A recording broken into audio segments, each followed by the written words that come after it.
अभी मोदी सरकार एक बहुत बड़ी योजना लेके आ रही है। देश भर में एक बहुत साजिश के तहत एक प्लानिंग बना रही है। One nation one election, one nation one election के कुछ फायदे और कुछ नुकसान के बारे में आज हम थोड़ा सा नजर डाल लेते हैं। वन नेशन और वन इलेक्शन का एक ही मात्र फायदा है कि बार बार जो चुनाव में टाइम लैप्स होते हैं और जो पैसे खर्च होते हैं बार बार, इससे थोड़ा सा राहत मिलेगी। और वन नेशन से सिर्फ मात्र एक फायदा है, पर दूसरा सबसे बड़ा नुकसान क्या है कि जब जनता के द्वारा जो शासन चुनी जाएगी उसमें जो हेर फेर होगी और मिली जुली सरकार बनेगी, और जब वो बिखरती है तब शायद हो सकता है कि केंद्र का इस पे दखल होगा। और केंद्र में किसकी शासन है, तो केंद्र में अगर सीधा सीधा कहा जाए तो ब्राह्मणों की शासन सत्ता बरकरार है। इसमें एससी एसटी ओबीसी की थोड़ी सी भी हिस्सेदारी बिल्कुल भी नजर नहीं आ रही है।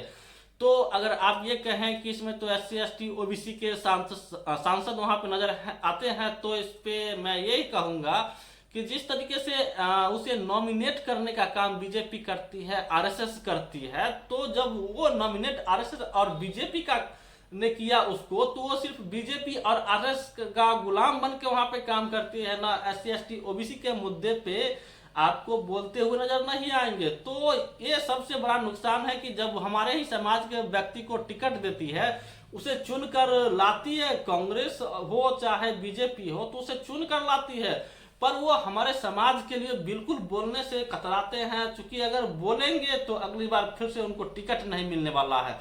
तो इस डर से वो लोग संसद में बोलते नहीं है, हमारी आवाज नहीं उठाते हैं। तो इस डर, सबसे बड़ा डर यही है कि अगली बार उन्हें टिकट नहीं मिलने वाला है। तो इससे सबसे बड़ा नुकसान एससी एसटी ओबीसी समाज के लोगों को ये होगा कि जब राज्य में भी जो भी वन नेशन वन इलेक्शन लागू होगा, तो राज्य में भी शासन सत्ता सरकार आएगी, और सरकार गिरेगी तो डायरेक्ट एब्सोल्यूट कंट्रोल जो होगा वो सवर्णों का होगा। अगर एससी एसटी, मान लीजिए लालू यादव की जो, तेजस्वी यादव की जो पार्टी है, अगर वो सत्ता में चुन के आती है और वो सरकार किसी न किसी वजह से अगर गिर जाती है, तो फिर डायरेक्ट केंद्र का उस पर कंट्रोल होगा। और मान लीजिए यूपी में अखिलेश यादव की है, मायावती की है, अगर वो सरकार टूट के गिर जाती है तो कहीं ना कहीं उस पर भी केंद्र का कंट्रोल होगा। तो इस फिराक में Modi ji one nation one election की जो बिल पारित करने जा रहे हैं, उसकी पेशकश की है, कहीं ना कहीं एससी एसटी ओबीसी के हित में बिल्कुल भी नहीं है। और आज के डेट में जितने भी चुनाव, अगर 5 राज्य के चुनाव है, अगले 1 साल बाद 5 राज्य के चुनाव है, तो कहीं ना कहीं जो भी केंद्र में सरकार होती है वो कहीं ना कहीं नॉर्मल जरूर रहती है। कहीं पेट्रोल के दाम कम कर रही है तो जनता को लुभाने के लिए कुछ ना कुछ करती हुई नजर आती है, और वहां पे केंद्र सरकार फंसती हुई नजर आती है, चूंकि वोट लेना होता है। तो ये जो सबसे बड़ी कमजोरी जो केंद्र में ब्राह्मण बनिया सत्ता की जो कमजोरी है, ब्राह्मणों की जो सत्ता है, उसको सबसे बड़ी कमजोरी नजर आ रही है। और जब चुनाव का टाइम आता है तो अपने आप को केंद्र में बैठी सरकार को थोड़ा सा लूज होना पड़ता है। कहीं पेट्रोल के दाम कम करने पड़ते हैं, कहीं गैस सिलेंडर के दाम कम करने पड़ते हैं, सब्जी का जो रेट हाई हो रहा है उस पर दाम कम करने पड़ते हैं। पर जब वन नेशन वन इलेक्शन आ जाएगा तो क्या होगा, तो ये होगा कि जो केंद्र के सरकार है उसे मात्र जनता को 1 महीने के लिए ही उसे कंट्रोल करना पड़ेगा और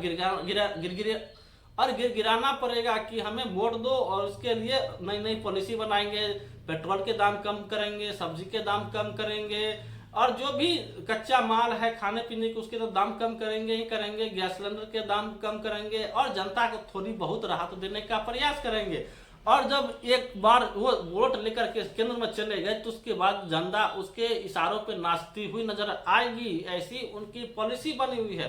तो इस पे अखिलेश यादव ने संदेह भी दर्ज किया है कि मुझे लग रहा है कि इसमें न कहीं एससी एसटी ओबीसी को सबसे बड़ा नुकसान होने वाला है। तो मुझे भी ये लग रहा है, मेरी भी ये प्रतिक्रिया है कि इसमें सबसे बड़ा नुकसान एससी एसटी ओबीसी समाज को देखने को मिलेगी। और बीजेपी जिस तरीके से संविधान पे हमलावर है, फिलहाल ही इस पिछले इलेक्शन में उन्होंने कहा था कि अब की बार 400 पार, और बीजेपी के शीर्ष नेताओं ने यहां तक कह दिया था बढ़ चढ़ करके कि 400 पार क्यों करना है, तो 400 पार संविधान को बदलने के लिए करना है। तो जो बीजेपी की मानसिकता है, आरएसएस पूर्व बीजी मीडिया की भी जो मानसिकता है, बीजेपी की आरएसएस की जो मानसिकता है, वो कहीं ना कहीं उजागर करती हुई नजर आई। और ऐसे में से कार्यकर्ता नहीं बोल रहे थे, बीजेपी के जो शीर्ष लीडर है वो ऐसी स्टेटमेंट दे रहे थे। और मीडिया ने जिस तरीके से खेल बदला है, कहीं ना कहीं बीजेपी को शासन में लाने के लिए सबसे बड़ा रोल मीडिया का होता है, जो पिलर लोकतंत्र का वो चौथा स्तंभ माने जा रही है, पर कठपुतली मीडिया बनी हुई। और अखिलेश यादव ने अभिषेक उपाध्याय के ट्वीट पे एक ट्वीट किया था, जो विवाद में अभी बना हुआ है, जिसपे एफआईआर भी हो गया है, 2 पत्रकार पे, जो जर्नलिस्ट है उस पर एफआईआर हुए हैं। उसमें अभिषेक उपाध्याय ने तो यही कहा था कि यादव राज और ठाकुर राज का जो संघर्ष है उस पर स्टोरी बिल्कुल भी नहीं बन रही है। और इस पे अखिलेश यादव ने ये प्रतिक्रिया दी थी कि इस पे आज के समय में बिकी हुई मीडिया के समय में, कठपुतली मीडिया के समय में अगर कोई पत्रकार सच बोल रहा है तो वाकई में काबिले तारीफ है। और अखिलेश यादव की इस प्रतिक्रिया के बाद जिस तरीके से योगी आदित्यनाथ ने उन दोनों पत्रकारों पे एफआईआर कराई है, तब से बहुत बड़ी स्टोरी निकल के आ रही है। और जिस तरीके से बीजेपी की टेंशन बढ़ी हुई है, उन्होंने अखिलेश यादव ने जब ये कहा था संसद में कि जिस तरीके से जनता ने करारा जवाब दी है, और खासकर अयोध्या की जनता ने जिस तरीके से बीजेपी को जवाब दी है, तब से न इस करवट सो रहे हैं न उस करवट सो रहे हैं।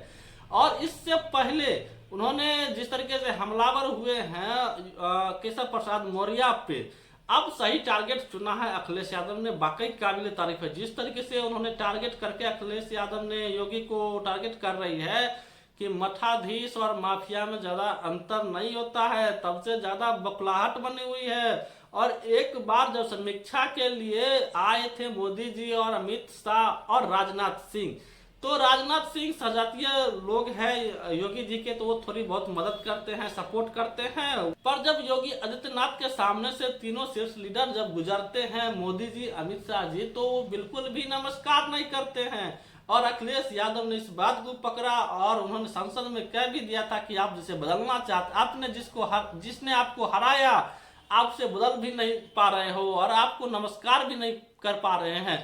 अगर आप बदलना चाहते हैं तो वो बदल भी नहीं पा रहे हैं। एक बार तो तैयारी की गई थी केशव प्रसाद मौर्य को, उन्होंने केशव प्रसाद मौर्य ने एक बार कहा था संगठन से बड़ा कोई नहीं होता है, सीधे सीधे उन्होंने हमला किया था योगी आदित्यनाथ पर जिस तरीके से अपने आप को कुर्सी बचाने में कामयाब हुई है। जिस तरीके से मनोहर लाल खट्टर को हरियाणा में उठा के फेंक देती है बीजेपी, शिवराज सिंह चौहान को मध्य प्रदेश से उठा के फेंक देती है, पर जिस तरीके से अखिलेश योगी आदित्यनाथ को बदलने की प्रयास की बीजेपी ने, पर जिस तरीके से डिफेंड किया, वाकई में योगी आदित्यनाथ ने सारे सपोर्टरों को अपनी तरफ मिला लिया और उसे बदलना बड़ा मुश्किल हो रहा है। और एक बार तो ये जब बदलने की तैयारी की गई थी तो अखिलेश यादव ने कहा था कि मानसून ऑफर है भाई, 100 विधायक लाओ और सरकार बनाओ, मुख्यमंत्री बनो। ऐसे उन्होंने जब जवाब दिए तो बहुत ज्यादा टेंशन बीजेपी के अंदर भी बढ़ी हुई है। पर 1 इलेक्शन 1 नेशन के बारे में आपको बता दें, इसमें SC ST OBC की सबसे बड़ी फजीहत होगी, सबसे बड़ा नुकसान होगा। और अगर 1 नेशन 1 इलेक्शन आ जाती है तो सरकार बिल्कुल निश्चिंत हो जाएगी और जनता के लिए काम करती हुई नजर नहीं आएंगे। जिस तरीके से जनता पे टैक्स की जो लदी हुई है, टैक्स कर लगे हुए हैं, जिसमें जनता बहुत परेशान है, यहाँ की जनता को जिस तरीके से भूखमरी के शिकार हो रहे हैं, आप सोच सकते हैं कि जनता 5 किलो के राशन पर निर्भर हुई है। और जिस तरीके से करों का जो दर है, जिस तरीके से GST लगा करके वसूला जा रहा है, इसमें कहीं ना कहीं जनता का सबसे बड़ा नुकसान है।